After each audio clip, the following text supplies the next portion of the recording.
from Julius Nyerere. Obama, he come from Patrice Lumumba. Because them is the man who free up Africa. Obama, he come from Kwame Nkrumah. Obama, he come from Nelson Mandela. He said he come from the struggle to free up the people. Obama, he come from the middle of the struggle.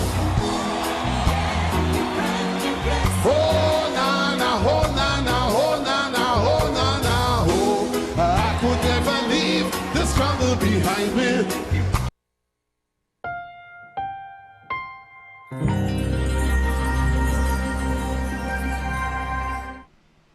Good evening and welcome to Play Talk. My name is Christopher Ram. Thank you very much for joining me and my guests over the next hour. We want to discuss principally two topics this evening: vaccine hesitancy, which has to do with the reluctance of people to take the vaccine, to be vaccinated against the COVID.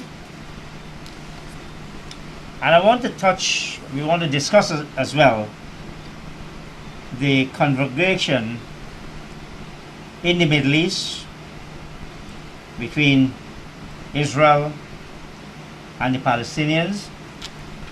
We know that it's an asymmetrical war, but not only is it asymmetrical, it is entirely based on the bullyism of the Israelis, aided and supported by their friends. Thank goodness that seems to be changing. Let's start with vaccine hesitancy, and my guest is Gerald Perriera, political activist and politician. You have political activist. You've stood for power, elections. So politician. That's it. And you know what they say about politicians. Don't trust them. Is that a fair statement, Gerald? Well, I told you before, I've always I like to draw the line between the politician and the political activist. The politician to me is the careerist, the opportunist, the one who, as you mentioned, or people would say you can't trust, because they're there they're not committed to transformational politics or about empowerment of the people. They're careerists. They're there to manipulate the people's minds and to get what they want, to use the people. But the political activist, who must be fundamentally a revolutionary, is about fighting for truth and justice, standing up for the truth irrespective of the consequences and the cost. But one takes that position. But when people get power, when these same activists, Trevor Monroe and lots of the socialists of the 70s and 80s, they got the taste of power, and they were no different from the politicians who they railed against and promised that they would be so different from. Well, two things about that. Trevor Monroe and those guys started off as Marxists, Leninists, and today he's a liberal Democrat. I don't think he's active. But the thing is, whether you're on the left or the right, both sides subscribe to, I don't want to use that term, but a very secular type of politics, right? As opposed to... I'd like you to explain what you mean. Good, because let me draw the line. Let me explain what I mean. I believe that your politics should be spiritually infused. I'm speaking here about spirituality, a spiritually infused politics. Meaning that the human person is we must see the value of the human person, the dignity of the human person, that people cannot be measured by the market or any sort of economic system. Also, being spiritual and ethical, this type of politics I'm talking Well, about. Gandhi spoke about it. Gandhi and Luther King speak about it. You know, when one talks of being spiritual, you start thinking about religion. No, not necessarily. Some kind of theocratic No. conduct. Not religiosity and all of that. I'm not talking about that. A person can be, every religion has a spirituality to it. But what happens is people are taken up. The emphasis is always on the rituals and the dogmas. But the inner core, the essence, right, is absent. I am talking, and that's why we talk about this spiritual revolution, because at the end of the day, you mentioned people like Trevor Monroe and the materialists, those type of people who see things, they somehow marginalize or negate the spiritual dimension to human existence. Those people don't pay attention to that.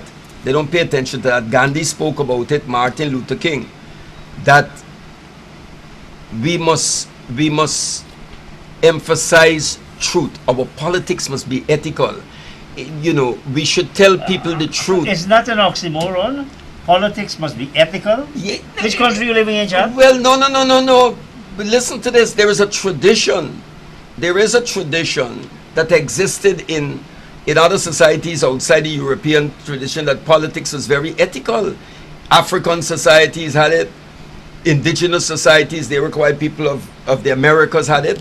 This unethical type of politics came with a particular period in the so-called European Enlightenment, and this revolt against the scholasticism of the church and all that, when they tossed out the church, because the church had tremendous control. So the line between state and church was drawn, and between the what you call the secular, right, and the religious. While there were other traditions, in the African tradition, in the Islamic tradition, everything was interconnected. So what you would call your religion or way of life was the foundation of your politics, the way you structure political institutions, the way your economy was organized and everything. Right? For example, there are elements of that today. You got certain Islamic or Muslim countries where interests, like Libya had it, Saudi Arabia, Iraq, where interests, the banks don't charge interest. Riba, which is condemned in the Quran, and the Bible condemns it too. The Bible condemns interest. All right, so but people go to church on Sunday and then they go to the bank. All right, so you're not a politician. I don't like the term politician applied. I've never been happy with it, because I believe the politician as such is in the category of what you talk about, those people who fool the people. You could have got into parliament and you would have started doing the same No, kind of thing. never. I mean, Never. Look at some of the new breed I'm a politicians. revolutionary. Don't bother with them. They're not. They're careerists. They're hustlers. They're hustlers. Anyway. This is not. Listen, I told you already. I have no problem with people who want to go and make money. If you want to go make money, go into business. But when you're in politics, when you're elected, whether as a member of parliament, a minister, serve the people. You don't go in there to make money and accumulate wealth and property. I would like to be the president and I got ministers hustling for accumulate property and think I'll jail them. Put them away for a long time. Not this country. Anyway, we talk about this vaccine hesitancy. Yes. Just before I came, I saw the New York Times talk about a dramatic decline in deaths at these nursing homes in the United States of America. You remember that was where bags and bags of bodies, of bodies were coming out. That decline was largely due to the vaccine. That they were one of the first groups targeted for the vaccination. Why is it we have in Guyana, where you get 2 and 3 deaths every day, and for somehow we don't regard that as a serious problem. It becomes a mere statistic. These are lives, these are people, these are grandmother, grandfather, brother, husband, uncle, wife, daughter. We should be concerned. Of course. Yet we continue, those who may not know better. You know, I was coming down from a hike last week, and the fetes that they had going on the East Coast. You see them around the city. And in offices. Yeah. There are lots of young people who said, I am not taking the vaccine. Yeah. I am waiting. I don't know what they're waiting on. What's your view? What do you say to people who tell you, oh, we're afraid we become impotent, we're Chris, not sure? I agree. Look, I am not, it's there's a lot of stuff coming out there, right? Some people who are medical, doctors and immunologists and all this, a lot of things coming out there. You've seen it's being circulated. And there's all these two, I don't like the term, conspiracy But theories. you can't and so. deny science. You can't deny the I am facts not. that in the United States of America, the It deaths has- have dropped yeah. from 4,000 to 3,000. That's true, but then there are those who are arguing that down the line, the vaccine is not going to stand up. The vaccine, there is no guarantee that the vaccine will stand up to another strain that would evolve, or other viruses that attack the body. for now, I don't know, For now, though, but for now, it has stood up. There's it no has stood question up. about it. Yeah. Let's be clear. This is a virus of the SARS genre and so on. correct. It is not like if the science started from scratch. Yeah, They built on what they had. that's right. And it's going to be the same thing. Yes, new strains. And the fact is that the vaccines are turning out to be pretty resilient even against the new strains. My question to you, and you're a political activist, you're a leader, what do you tell people who say, look, I am not certain I want to take the vaccination? And before you answer, I had this debate with some of the staff in our office yesterday. Oh, this is a choice. Of course it's a choice. Health is your business. Correct. But public health is not only your business. That's right. You cannot, because you refuse to take a vaccination or to take a vaccine, you cannot expose someone else who has decided to take it. Correct.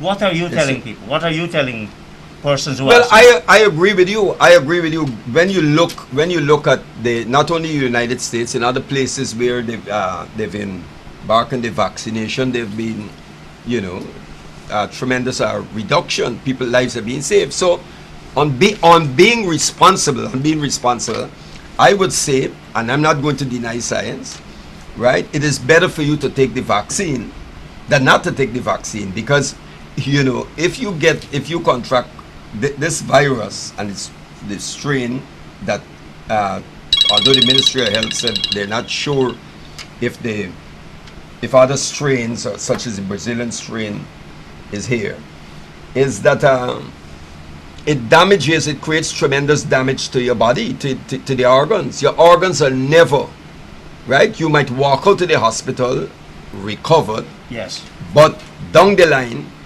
right? In fact, people who have contracted. contracted COVID, right? Some of them now they're experiencing heart issues that they never had before, right? And some people, it's showing that it damages your kidneys, all your organs, your kidney, your liver, and all of these things. So your liver function 5-6 years down the line. It's so long. That's an argument for taking the vaccination. Exactly. For being vaccinated. That's for right. taking the vaccine. That's right. Because medical specialists have argued that they've shown that once you contract it, once you get the COVID-19 virus, it damages the body, the organs. So your liver, your lungs, your kidneys, they're never the same again. There's the other argument that I try to reason, but I can be pretty impatient sometimes. Someone said, well, blood clot. Now, we know that you had this situation where there was 8 out of 8 million, so that's the chances of you getting it. That's true. 1 out of That a has million. been, yeah. That means the whole of Guyana population couldn't get it. Get it. On the same Yes. statistical If average. you do the math, Because if you do the we don't have a statistical, million. correct, yeah. I mean, why is it? Why are our political leaders not coming out and saying, you need a real campaign? What do you think of the campaign, the work done by the government in terms of making vaccinations and vaccines available, making tests available. Yeah. Although I think the public sector test has been underplayed, Yeah. and people are going to pay $1,000 for a lot of quack work as well. Yeah. Well, both, I don't think enough is being done in terms of trying to educate the populace about the seriousness of this thing, and that it should be taken seriously, and the necessity for the vaccine, right? Because there's a lot of people, you have people out there, a lot of people who are saying, well, look, I can't get COVID. This is a nonsense. I can't get COVID. I'm taking this, I'm using this, I'm using all sorts of... Not the famous Bush. Yeah. So it's only a question of time, because you've noticed the increase before the number, the rates, before we had a few deaths and so, but now if It's you look at almost the a daily, so in terms of our population, when you work out it, with the population, it's not a good. high. It's not good. It's not good. There's no question that it's very easy to get testing. Yes. It's very easy to get access to the vaccines. Yeah. So, is it some management issue, you think? It's more than that. You see, with this social media and so on, there's a lot of, there's a lot of these so-called experts and people posting all sorts of things and shaping the public opinion and all of that. And it's reaching out there that if you take this vaccine is part of world to depopulate the planet and all of that. Though I got my views about that, right? Because when Jimmy Carter was president, there was a report came out about control of the world's population and the need to prevent the world's thing. But I'm not saying, I'm not saying, but that is coming in. We've had that is making its way into the Economist, one of the world's most magazine. Authoritative magazines. Whether you like their market-based philosophy and so on, is a different story. Yeah. It has carried out a world survey, every single country, and it used this measure. What has been your trend line of deaths on a normal situation? Yeah. And what has been the change? As a recent issue. Yes, very recent I'll issue. check it, yeah. What has been the change as a result of COVID? Yeah. And what they have come up with is that somewhere between 7.5 million and 13 million persons have died outside of the normal rate of attrition and deaths. Yeah. And that is mainly attributed, the only explanation is that it's COVID. Yes. Yeah. So it still baffles me. That people would not. But that's just people are still questioning it. But it's also troubling that there doesn't seem to be a sustained campaign. You know, it's one thing to tell people, oh, we've got so many vaccines came from this place and that place. This country. But tell people, this has to be personalized. Agreed. And that, I think, is a mistake. Yeah. The Ministry of Health needs to embark on a very structured program to educate the people about it and why they should have the vaccine. And those persons who are spreading absolute trash on social media, are doing a great disservice to the fellow citizens and to the country. I agree. Let's turn to our other topic, the conflagration that has erupted in the Gaza Strip and across the Israeli border, and significantly within the Israeli border. Although what is the Israeli border is a different story. It's a different thing with resolution. You're talking about the Arabs inside Yes, yes, yes. of Israel who were. Let me start by Yeah. asking you this. If you looked at television over the weekend, Yeah. you would have seen in almost every semi-decent country, Yeah. there were protests Demonstrations and demonstrations. from by Cyprus to New Zealand, Australia, all over. Germany, everywhere, All over. just about every. All What over. about the spineless people, the spineless Muslims, and you Yeah. you have Muslim connections? Yeah. What about you people? Well, let me tell you something, Chris. The last time. Is it cowardice? Is it? It is. opportunism? It is, and it Is shows. it fear of losing visa because America backs? Of course, definitely. The last protest that I participated in a couple of years back in front of the United States Embassy was when they were bombing Iraq. Well, but I agree with you. It's not, and the Muslims, let's focus here tonight on the Muslims, because the Quran, it is in the Quran, and it is said by the Holy Prophet, peace be upon him, that wherever that the Ummah, that body of believers, they're one. And wherever, right, one section of it is hurt, it is the duty for the entire Ummah to rally in their support. What happened with us in Ghana? Well, you don't see it because there is no, they lack what is called, and that's what we met Shabak earlier, but spirituality and religions. These people are only interested in rituals and dogmas. They don't extend it. It becomes a mere religious issue. They don't, and I'm using it in this sense, narrow, Well, they're so formal. silent. It's almost as though they don't even No, acknowledge they that don't. it There's no exists. Islamic authenticity because they're afraid of losing their visas if they condemn Israel or condemn the United States. I know of a particular case where a Muslim, an imam was telling the members of the masjid that they should go and picket the Chinese embassy for what's happening against the Uyghur people. I got no problem with that. But it's easy to go and picket the Chinese embassy because you're going to the China for visas. Why not go to the Americans? Look what the Americans did And how recent in was this? Guantanamo Bay. And how recent was this? This was not too long, sometime last year, about October gone. Look at what the Americans have done, and the Israelis, what they're doing. Good, and they're not coming out. None of the Muslims, the Muslim organization here, as even President Rabatar pointed out in a letter in the papers, their silence is deafening. And he pointed out maybe they don't want to lose their visas. It is vulgar opportunism. They're opportunistic. You know, Israel, what Israel is doing is ethnic cleansing. It's bordering on genocide. And they've been doing this. Israel breaks international law. Well, Israel defies the world community. Well, the resolutions.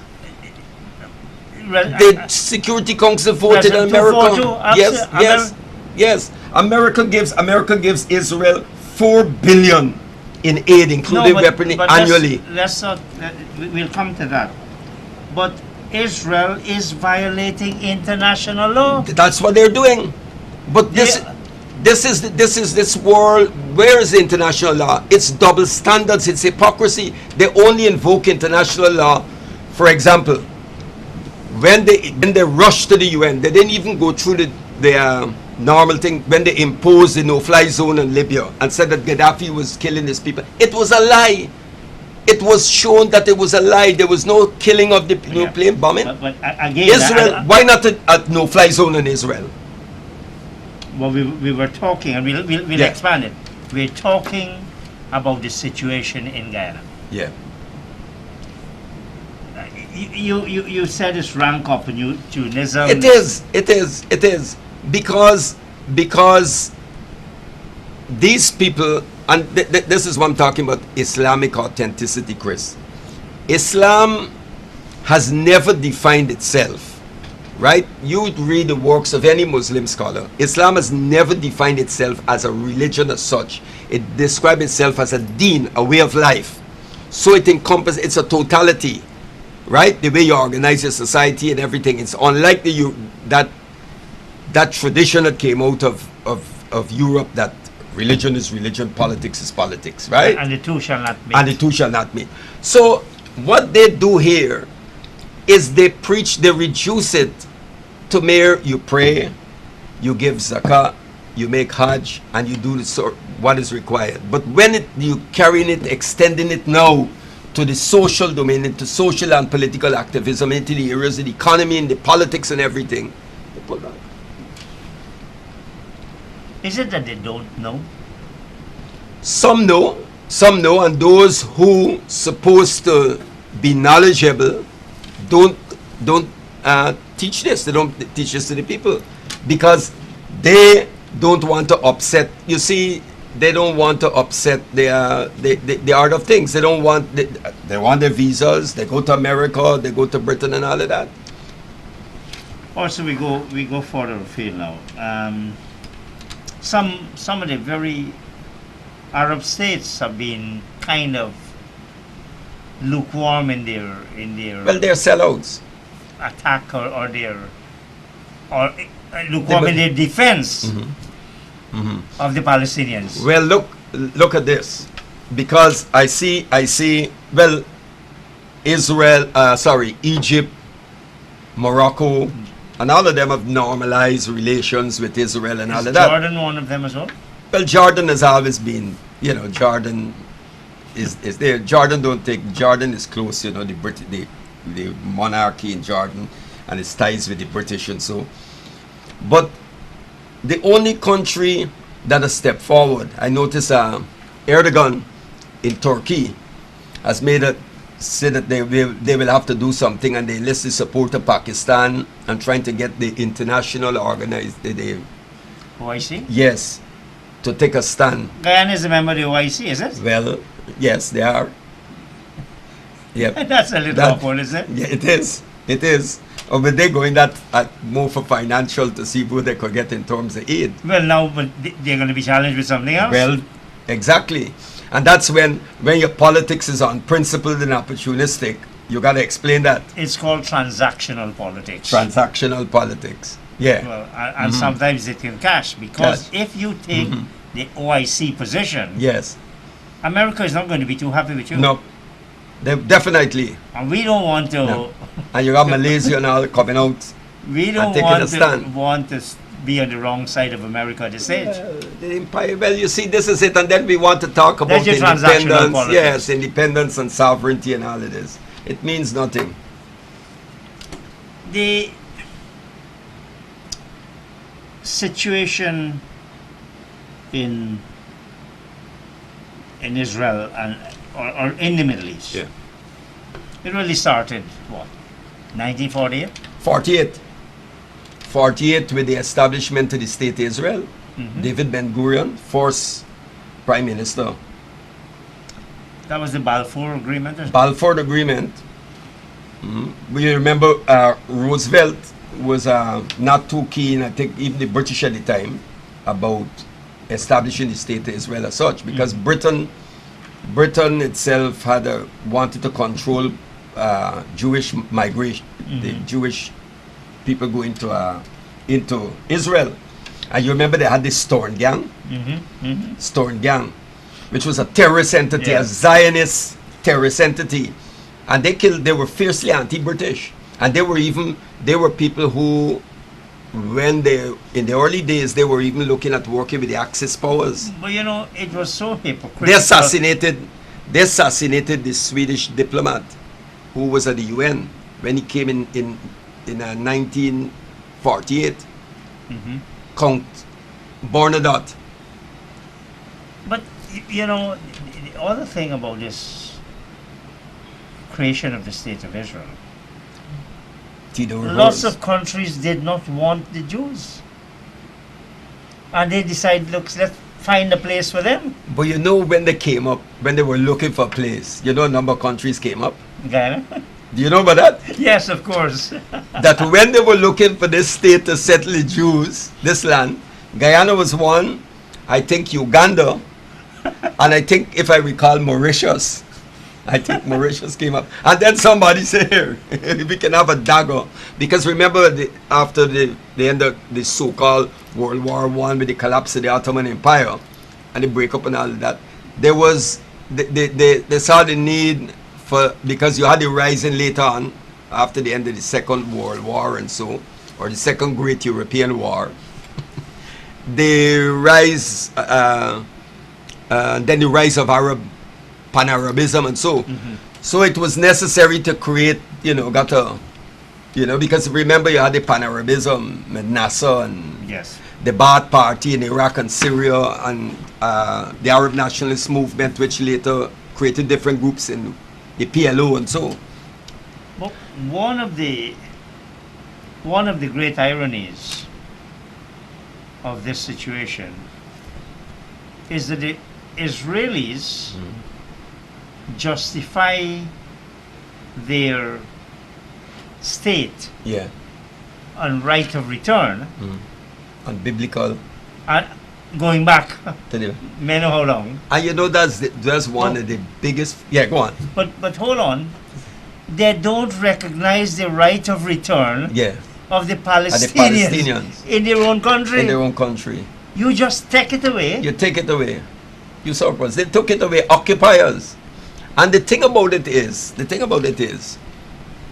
the people who are in Israel today, right? And these church people, a lot of these, I'm not saying all, right? They are theologians, they are people who know the history of that area, historians and all of that, historians, progressive historians and so, and theologians who will tell you, whether honest white theologians and historians, as well as the more black, consciously black liberation theology people, the so-called the Jews who like Netanyahu and them who are in Israel are not the Jews of the Bible. They're not the Jews of the Bible. They're Khazars. They're people who came from the Caucasus. They came up from that area, Russian. So that's why most of the people who went into Israel, they came from Russia, Poland, those places. Yes. And any church, man, you got some of these right-wing evangelical churches who will twist the scriptures to justify what the Jews are doing. And this, what's interesting about Well, it? they did that. They justified apartheid as well. Yeah. They justified the fact that prior to blacks being given the power to vote and all of that, Yeah. that slavery had its roots in the Bible. That's right. And that somehow, I don't know what mathematical formula, maybe we should ask our people, because we're good at mathematical formulas, that a black was three-fifths of a white. Yeah. Now, But when you look at it, what people don't know, and they should know, Israel, when you had apartheid in South Africa, when apartheid was in South Africa, Israel was providing the South African regime, the racist regime in South Africa, with knowledge, providing them with the know-how for nuclear technology well, to be used against the frontline states. you're raising some interesting issues. You just talked about Netanyahu. Israel is the last bastion of apartheid. I'm not sure Israel. the last. I'm Yeah, not yeah. sure the last. Well, when I say actually, But Netanyahu, he's a strange character. I mean, is his rightful place before the World Court rather than just as a fraudster to the Israeli courts? Well, Netanyahu should be hauled before the ICC for war crimes, but he's not going to go there. Israel does not recognize Israel. You remember the International Atomic Energy Agency? They wanted to go into Israel. They can't. To inspect the nuclear weapons. Israel say you can't. But then you put pressure, Iraq got to open up, other countries, Iran got to open up. This is double standards. And the West, what you're seeing going on now. Incidentally, Israel has never acknowledged that it's a nuclear power. Yeah, and they're nuclear arm. That's right. Yes. But they've never officially acknowledged. That's right. But they got nuclear arsenal. They're allowed to have, but Iran is not allowed to develop nuclear arsenal, or North Korea. Is it stretching it, in your view, Gerald, that Netanyahu has in fact created this situation Yeah. because of his own Domestic. tenuous Yes. domestic Position. situation. Definitely. If he loses the prime Yeah. ministership, Yeah. he is going to be hauled before the courts. Well, we will. That is something I would look forward to. But are we going to see that? Because look at the people look at those who they've hauled before the International Criminal Court. The only Europeans went before the International Criminal Court is the ones from the former Nazi. Yugoslavia who waged war against NATO. No, but in the case of Netanyahu, he's being brought. You by the listen to state his of Israel. language. Listen to his language. When he's talking, we will do this. We are going to do this. We will not stop. And people are calling for ceasefire. Countries are calling for ceasefire. Netanyahu refuses. And his army said our campaign is not over. Yeah, he said his campaign is not over. This is an all-out war. This is a renegade state. Yeah, it is a renegade state. It's a rogue state. It's a rogue state. Israel needs to be reined in. Israel has to be sanctioned, isolated, and boycotted. This must be. I mean, you got sanctions in Venezuela. You got sanctions in Iran. And those sanctions and sanctions for years on Cuba, unjustifiable. I was wondering if you're not going to mention Cuba. And Cuba, yes, I did mention Cuba. Cuba has had Right. sanctions from How many years now? Yes. And you select, you had sanctions in Libya. That was what, 59 or 61? Cuba? Yes. 59. 59. That's 41 Then and it said, yes. 62 Yes, years. Yes, sanctions. And you had that. And You put sanctions, you sanction regimes or countries who don't go along with the bullyism of the empire. Well, you know, But you know what's interesting? Because I wrote about this and it appeared in international outlets that I write for. Have you noticed that with all what's going on in Gaza, have you heard anything from ISIS? Have you noticed that since it's interesting, since ISIS has been around, you go and check it. ISIS has never targeted an Israeli military position or attacked Jews or any Zionist entity. that's an interesting proposition, and you're It is true. It is true. For example, it is well documented. What are you surmising? Well, the boys, you know what they call it? They say that ISIS means Israeli Secret Intelligence Service. Look at how the Zionists operate. ISIS did operate as a Muslim state. At what? First of all, the whole state that ISIS established, ISIS is not an Islamic entity. You know, look at what happened. When you remember when Yasser Arafat was alive and he had his headquarters in Tunisia. The Israelis flew in there, bombed his headquarters in Tunisia, and he survived. Good?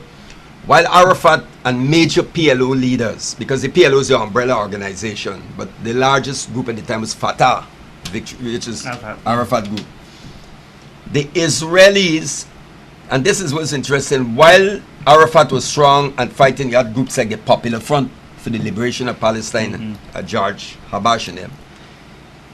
In the same Gaza area and in other areas, while the PLO leadership were in exile, Israel was encouraging Hamas, allowing Hamas to flourish because they wanted to they wanted Hamas to become the alternative to Fatah. And now look where Hamas is today. Now here we have it. Yep, this is well, Sheikh Yassin, it's well documented. Now ISIS, it's RT reported it is well documented. We have reports of where loyalist forces from Assad's military pursued ISIS fighters. They were cornered and they were flushing them out of an area with Russian air support. And the ISIS fighters crossed over into Israel. The Israeli Air Force responded, scrambled fighters, and bombed Assad forces. They bombed the ISIS fighters that were going into Israel. This is well documented. And notice ISIS, 90% of the people that ISIS kill have been Muslims. ISIS kill more Muslims than Yes, anything else. yes. They kill Muslims, Christians, and Yazidis. Where do the Russians stand in all of this?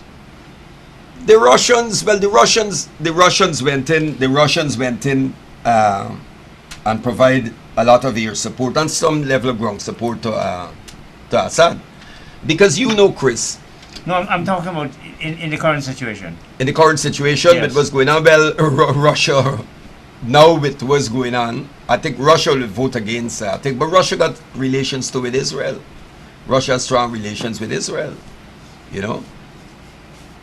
They got relations with Israel.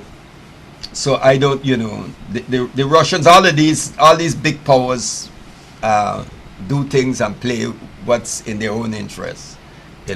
I believe, when Russia went in, I agree when Russia, for example, went in to give Assad some level of support. I think it was good, because if Russia didn't enter that battle, That's correct. and Iran went in, ISIS would have swept right through. Yeah. And Russia got to make sure to, you remember that many of those former republics Yes. in the old Soviet Union, Kyrgyzstan, all this, they got large Muslim populations.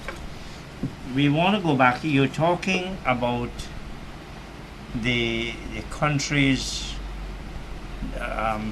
which have had blockades and embargoes. Yeah. Now, you also say that Netanyahu and his band, some people actually call it his fascist band, Yeah. are in fact, instead of being ostracized, although President Biden did have a stern rebuke of Netanyahu today, Yeah. but the Americans are the people Yeah. who have been supporting Yeah. the Israelis. Yep. And they finance them $4 billion annually, including weaponry. Mainly in weaponry. In weaponry and financial. And the thing about it, this is what is sad, because Saudi Arabia and those countries, a lot of the money that they have invested in the United States and all of that, a lot of their money, it ends up right back. You ever saw the cartoon with the Saudi giving the Uncle Sam the money, and Uncle Sam with the other hand is giving it to Yes. the Israeli? Now, But this has exposed all of those. You see, when you look at the masses in the streets, whether it's in Morocco or Egypt or so, you see the Pan-Arabism is alive on the ground. Yes. On the ground, right? But the leaders are traitors. The leaders are traitors. The only country there that has made any statement there that is solid and I think was Algeria. recently, a couple days ago, a former Democratic presidential candidate, Bernie Sanders, Yes. did an op-ed piece. I think it's in New York Times. I didn't see it. Yeah, it's an excellent piece. In I'll fact, go- yep. some people I'll say make a note of that in the well, Economist.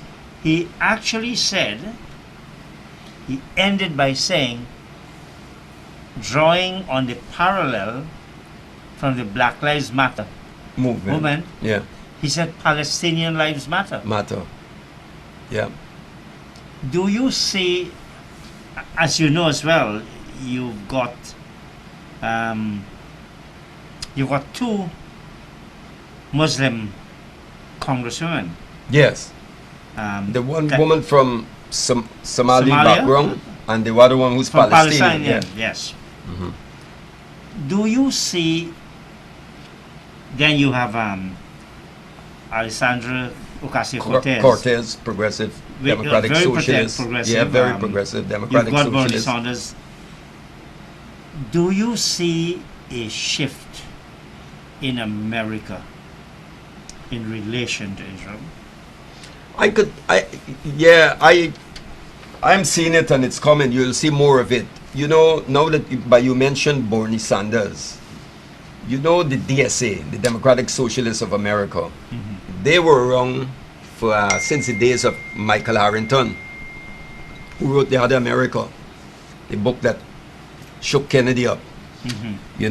the America of the underclass and all that, right? And before Bernie Sanders hit the campaign trail, the Democratic Socialists of America had across the United States about 8,000 members to 10, not more than 10. Today, since Bernie Sanders and Ocasio-Cortez and all this, they have a membership that they increased. They gone to like 80,000 members. 80,000. Fastest growing chapters all over. And what is happening is there's this shift to this, the anti-corporate taking the anti-corporate line is growing in America because people are seeing the inequality, wealth and income and all of that, right? And even a lot of the right-wing populist groups, well, they got their own agenda, right? The right-wing populist groups, they're saying, hey, we are giving all this money to Israel, and look where we are. You know, we are putting so much money into Israel, and they themselves, you got right-wing populists like Pat Buchanan. They're saying that let's mind our own business, pull away from giving Israel all of this. So, and years before, the only people still pushing the Israeli line is some of these stupid evangelists, well, who read the Bible upside down. When President Biden made his first comment, Yeah, he started with that platitude. yeah, Israel has a right to defend itself. So that seems to be, Gerald, yeah, still the conventional wisdom in the United States, despite there's obviously a shift. And Bernie Sanders, that piece is regarded as one of the really path-breaking columns done yeah. in any of the mainstream media, at least in the United States. And I always remember Ravi Devani saying, quoting, can't remember whom, you have permanent interests, not permanent Kissinger, friends. Henry Kissinger. Kissinger probably said that, yes. America has no permanent friends or permanent enemies, only but, permanent interests. But given how the Middle East is perceived, isn't that permanent interest, is there a merging, more than just a symbiotic relationship between the permanent interest and the permanent friend for America in the Middle East? I agree with you. You see, what America is, both the United States and Britain will find themselves in the positions they find themselves in is not only country, very tight positions, because you have, for example, take a country like Qatar. Qatar is meant to be an ally of the United States and Britain. Good? But Qatar finances, gives money to Hamas. Good? I don't know the relations, I think, with Saudi Arabia and Hamas. That has shifted a long time because Qatar came out to the blues and Is started. that part of the Sunni Shiite? Not really, That's what because we know. because Hamas is tradition, Hamas is Sunni, but Iran gives them support. Yes. Gives them support. But a lot of finance comes from Qatar, and Qatar has good relations with the United States and Britain. And so how do they carry the balancing act with? Because Qatar and them got to take a stand when it comes against Israel. They have to. Because Qatar is projecting itself as this, coming to the defense of Muslims and helping and all of that. And Qatar is trying to play this a sort of a fundamentalist line too. Because they send troops in there into Libya. They help overthrow, they played a role in there. So America, on one hand, America and Britain is taking the stand with Israel. Israel is doing what it likes, and then they have the Arab allies, Qatar and the UAE and Egypt and Saudi Arabia. And these governments, of course, the people are pressuring them. People are pressuring them because people are saying, Saudi Arabia is meant to be the king, the Saudis are the guardians of the Kaaba and all of that. That's correct. and how Muslims are being slaughtered and what are you doing? So they're between for and, them. and in fact, part of the problem that that triggered this thing in the Middle East Yes. is the fact that the Jews went Yeah. and they raided the third most holy Holy site in site. Islam. Yep, that's right. And they do it during the month of the holy And month during Ramadan. Ramadan. I And they mean, went into the mosque and did that. That's almost a desecration. Yes. And you know, this is why I'm so upset about the Yeah. Muslims in Ghana. Yeah, well, the Muslims, you know, getting back to where we said Islamic authenticity, I would say, Chris, regardless of who like it or not, they're an absolute disgrace. The Muslims of this country should have been, they should go in front of the U.S. Embassy and demonstrate. What is going on in Palestine is that's a crime against humanity. Absolutely, And absolutely. the right to defense. Who defended Israel is the aggressor in this case. Israel is the aggressor. This can be no question. You know, Israel goes in, Israel flies, Israel goes into Syria and bombs target. They attack. Look at what they did to Israel takes out flying to Iran, drones into Iran. That's right. And assassinate Iranian scientists. Yes. Those are acts of terrorism. And the thing about it is, you're not allowed, if you criticize Israel, and this is the thing about it, if you criticize Israel, it's not that you criticize Zionism, because Zionism, political Zionism, which was founded by Theodore Herzl, the Yeah. father of the Israel state, these guys were not believers, you know. Theodore Herzl was an atheist, and so was Ben Gurion. In fact, one rabbi said, "You've never heard a person so against Judaism like David Ben Gurion." You know, these guys were atheists. They didn't believe in this. And the Orthodox Jews, there are many like the Nuturi Karta Jews, they do not believe, they do not accept the state of Israel, because they believe only the Messiah can establish the state of Israel, and others believe that the state of Israel is a spiritual entity. There's a lot of pressure building Yeah. against Israel now. Yes, and if you attack them, you're anti-Semite. You've got the French, you've got the Germans, Yeah. possibly the Australians, you have the Americans seem to be, Yeah. as I said earlier, Biden has come out strongly with Netanyahu. Where you see this going? On the same day that Biden said to Netanyahu, you must begin today Yeah. to de-escalate Yeah. with a view to a ceasefire. Yeah. You have the Israeli military Yeah. said, we ain't done yet. Yeah. Where's it going? Well, does America really control Israel, or Israel pulls the strings? Because the Zionist lobby, the Jewish lobby, the Zionist lobby, I'm drawing the line, in the United States is very powerful. Very powerful. Where it's going to go, anything could happen. I could see if Powerful, Netanyahu... but it's not homogeneous. No. No. So there is a fair amount of division and Of various course. sides. Of course.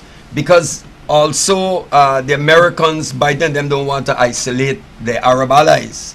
Because there's, as I said earlier, there's tremendous pressure on those Arab states.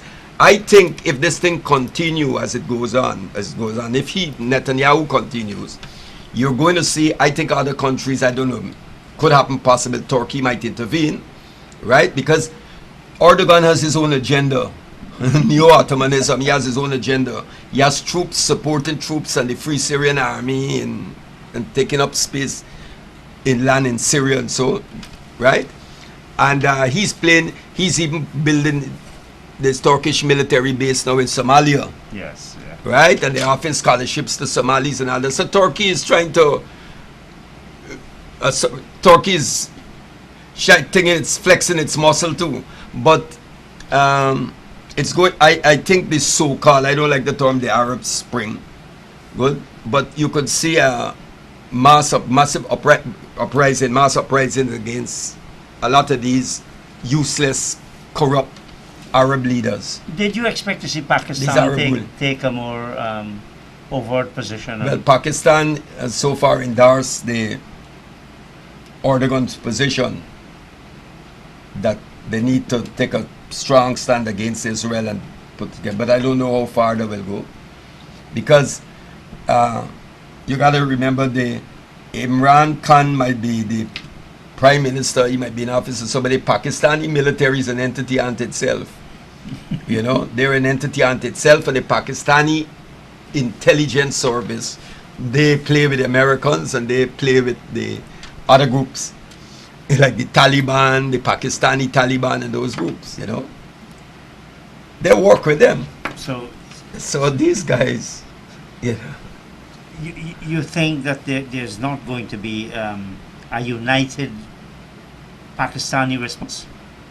I'm not sure. I don't think. I know what you can count on is the mass that there's going to be tremendous pressure on the government of Pakistan from the religious parties, because they're very strong in Pakistan. So you could expect millions in the street. What about places like Malaysia? Same thing with Malaysia. Indonesia, you'll get that in. Oh, you have a very huge. The largest Islamic Muslim population in Indonesia. That's correct. Yeah. Yeah. The second largest is Pakistan. Pakistan. And then you have India. India, which a lot of people don't know. Yeah. India is in a class of its own, Yeah. of course. How does this end? Is it that it's only America that could say to Israel, look, you have to sit down, you have to negotiate with these people. They have a right of return. You can't just move into people's house and take it away. Which is what happens in so often in part. It happened in India and Pakistan. That's right. It happened in India and Pakistan. That's right. After the partition, yep. And so. And it happened too later on with the creation of Bangladesh. Yes, that's correct. But so the problem is, how do you resolve a situation where you've encouraged these people to go in and take exactly houses, yeah, and then telling them no, we have to step back. Yeah. And well, you're Biden is saying one thing. You're telling Netanyahu that, look, something got to be done. The world is watching, right? Because they're watching you the way you deal your kids gloves with Israel. Good. And then your allies are saying do something. You got to do something because we are under pressure from our people. Yes. Right. But America got to do something. When I say they got to do something, I don't expect the Americans to do anything about raiding in Israel, right? Unless there's tremendous pressure from progressive congressmen and women and others, and inside America there's that build up, because there's a lot of them. There's never been such a public castigation. That's right. Or at least like what you're saying. That's right. Like what you're saying now. That's right. You would have never seen even the Democrats. Yeah. In fact, somebody made a point. They said years ago you would not have had that, but now, I think people who supported, even politicians and well-placed people who supported Israel in the early days have backed away now from what they're saying. I mean, this is, the Palestinian people have a right to resist. They have a moral and human right to resist. At this stage, yeah, we know the state of Israel is an imposition. Yeah. Does that state have a right to exist? Well, somebody said. Take real world. Yeah. Somebody said once a baby is out of the womb, you can't stuff it back in, right? So the state of Israel already exists. There are some people who spoke about a two-state solution. Yes. And there were some who said, well, look, you should have a one-state. Two-state solution was Obama? And he supported that. And some other Arab leaders supported two-state. And there were those who said, well, you could have one state with all the coexisting, and then you'll vote along, you could get one state. But most people settle for two-state solution. But when you got Gaza, what's Gaza? Gaza is a big prison. I'm saying, go on. Yeah. We got to watch the that red light. Yeah. Israel is an occupying force. It is an occupying force. It's a settler colonial entity. Yeah. It's no different to Israel is no different to we had in South Africa. Is this part of the culture as well? Though I think it's much worse than this. Yeah. This strongman politics. You had Netanyahu. Yeah. You got Modi. You've got Yeah. Trump. Yeah. You That got- element, there's that latent, the fascist. It's there. You see, when you talk about fascism, people thinking in terms of Mussolini and thing and all of that. Fascism is nothing. Fascism is very fluid. You know. Mr. This one next door in Brazil, he's fascist. Oh, absolutely. The one who denied the COVID What would thing and all of Duterte? that. Huh? Duterte. Yeah, well, he's Don't just say he's a nutcase. He's a no. He actually threatened. He said he told drug brothers, "I'll kill you." He told, yes. Drug brothers will He kill said, you. "I'll come and do it myself." I'll come and do it myself. But Gerald, he's all over. Gerald, I want to say thank you very much. Yeah. I hope that you will put your feet where your mouth is. Well, that you're going to do something about. if we want, I'm ready. If anybody would like to, persons, groups would like to join us, they could call. You have my number. Let's have a demonstration. I'm ready. Well, let's You see know. what happens. Thank you very You know, much. we And don't want two and or three persons. I want to take this opportunity again, viewers. Please, there is no serious justification, rational justification for this vaccine hesitancy. Go out there, take the vaccine, protect yourself, protect your neighbors, protect your family members, and protect Guyana.